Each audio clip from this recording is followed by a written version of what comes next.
Praise the Lord everyone. सबको जय मसीह की। मैं बिलीव करती हूँ आप ब्लेस्ड होंगे आपके घर आने, और खुदावन का रूह आपको छुएगा और आज़ाद करेगा, और ये वचन आप लोगों की ज़िंदगी में बोया जाएगा। आओ मैं सामत से भरे उस पवित्र वचन को आप सबके लिए पढ़ती हूँ, जो वचन हमें परमेश्वर के दास अपोस्टल अंकुर यूसुफ निरूला जी द्वारा और परमेश्वर की दासी पास्टर सोनिया यूसुफ निरूला जी द्वारा दिया जाता है। मैं उस वचन को आप सब लोगों के लिए पढ़ती हूँ। स्वर्गीय मददगार, जैसे कि पवित्र बाइबल 2 इतिहास 20 की 3 से 4 आयत में लिखा है, तब यहोशापात डर गया और यहोवा को खोज में लग गया और पूरे यहूदा में उपवास का प्रचार करवाया। अंत यहूदी यहोवा से सहायता मांगने के लिए इकट्ठा हुए, वरन वे यहूदा के सब नगरों से यहोवा से भेंट करने को आए। आमीन। मेरे प्रियो, बाइबल में लिखा है कि जब यहूदा के राजा यहोशापात पर 3 राजाओं ने, मोआबी, अम्मोनी और उसके साथ कई मुनियों ने मिलकर चढ़ाई कर दी थी, तो लिखा है कि यहोशापात सीधा परमेश्वर की हजूरी में गया और उसने परमेश्वर से सहायता मांगी और पूरे यहूदा में उसने उपवास का प्रचार करवाया। अगर एक राजा पर कोई दुश्मन चढ़ाई करे तो सबसे पहले योजना बनाई जाएगी कि किस तरह से उनसे लड़ना है। सैनिकों को टुकड़ियों में बांटा जाएगा, हथियार दिए जाएंगे, लेकिन राजा यहोशापात ने ऐसा नहीं किया। बाइबल में लिखा है, वह परमेश्वर की खोज में लग गया और उसने यहोवा से सहायता मांगी और वो परमेश्वर के भवन में सबसे भेंट करने के लिए निकला। और लिखा है, जब यहोशापात ने परमेश्वर से प्रार्थना की तो उसी समय परमेश्वर का आत्मा एक लेवी पुरुष यहीजेल में समाया और उस पुरुष ने कहा कि हे राजा, इस बड़ी भीड़ से मत डर, तुम्हारा मन कच्चा ना हो, क्योंकि यह युद्ध तुम्हारा नहीं बल्कि परमेश्वर का है। और हम देखते हैं कि अपने आप में एक अनोखा युद्ध हुआ, जिसमें आगे आगे भजनकार सारंगियां बजाते हुए परमेश्वर की महिमा करते हुए चले और उनके पीछे पीछे हथियारबंद सेना चल रही थी।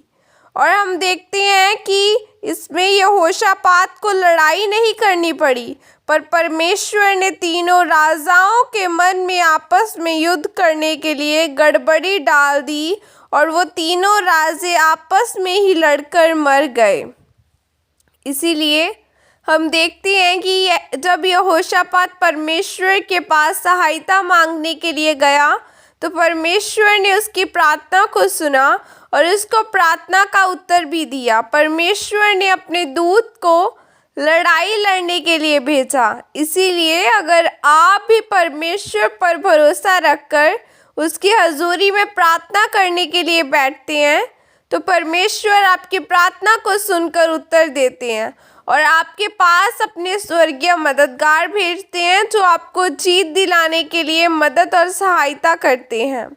वो जीत आपकी गरीबी पर हो सकती है, वो आपके परिवार का उद्धार हो सकता है, वो जीत आपकी चंगाई, आपका छुटकारा हो सकता है। परमेश्वर आपको गवाही के साथ खड़ा करता है।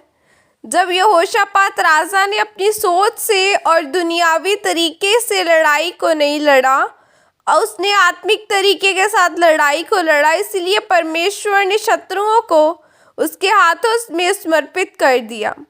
इसीलिए अगर आप भी अपने आप को परमेश्वर के हाथों में समर्पित कर दिया, इसीलिए अगर आप भी अपने आप को परमेश्वर के हाथों में समर्पित कर देंगे और अगर आप वफादारी से उसके वचनों पर चलते हुए, उस पर भरोसा रखते हुए अपना जीवन व्यतीत करेंगे, तो परमेश्वर आपको दुखों से, बीमारियों से, दुष्ट आत्माओं से आज़ाद करने के लिए अपने स्वर्गीय मददगारों को, अपने दूतों को और आपके पास भेजेगा और आपको जीत दिलाएगा। आमीन, आमीन।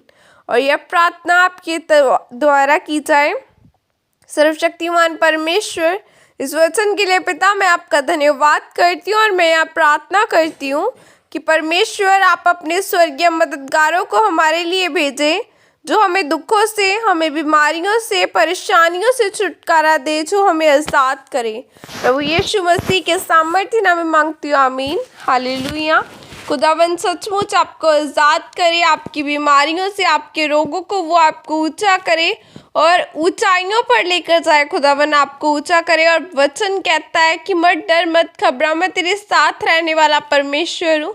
हमारा परमेश्वर वो परमेश्वर है जिसने लाल समुंदर को दो भाग किया था। वो ऐसा परमेश्वर है जो पानियों को दो भाग करने की सामर्थ्य रखता है। वो आज भी जिंदा परमेश्वर है जो हमारे घरानों को बदलने की सामर्थ्य रखता है। इसलिए खुदावना मैं तेरे से प्रार्थना करती हूँ मेरे जिंदा परमेश्वर, मैं ये प्रार्थना करती हूँ जितने जन खुदावना अपनी पेरेंट्स को, अपनी फैमिली को मसीह में लाना चाहते हैं, इनके घराने बदले। खुदावना बाइबल कहती है कि तू बस तेरा घराना बदला जाएगा, तेरा घराना उद्धार पाएगा। तो खुदावना इनके साथ इनका घराना बचाया जाए। खुदावन खुदा तेरी सामर्थ जाए और इनका घराना बचाया जाए। इनका घराना प्रार्थना का घराना कहलाए। खुदावना तेरे हाथों में सौंपती हूँ, सबको ब्लेस करना प्रभु यीशु मसीह के सामर्थ्य नाम में मांगती हूँ, आमीन, आमीन, हालेलुया। मेरे लिए ज़रूर प्रार्थना करें, खुदावन आपको ब्लेस करे। एक दूसरे के लिए प्रार्थना करते रहें, बाइबल कहती है, फिर आप ब्लेस्ड होंगे। God bless you all, praise the Lord, जय मसीह की।